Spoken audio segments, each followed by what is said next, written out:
Il 25 aprile è una data storica per l'Italia, si ricorda e si celebra la festa della Liberazione. Il Comune di Udine ha intrapreso un'iniziativa per far sì che Piazzale 26 luglio venga nominato monumento nazionale. In Consiglio regionale si è intrapresa un'attività parallela. Di che cosa si tratta?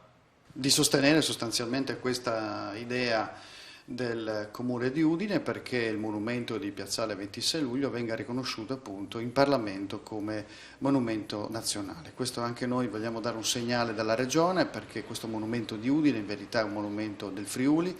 Udine è città medaglia d'oro al valor militare per la Resistenza e quello è ormai diventato un riferimento per Udine e per i friulani. Ricordo che è un monumento progettato dall'architetto Valle, dall'architetto Marconi, con anche una scultura di Dino Basaldella. Insomma, le più grandi personalità dal punto di vista dell'architettura e della scultura udinesi a disposizione del territorio regionale.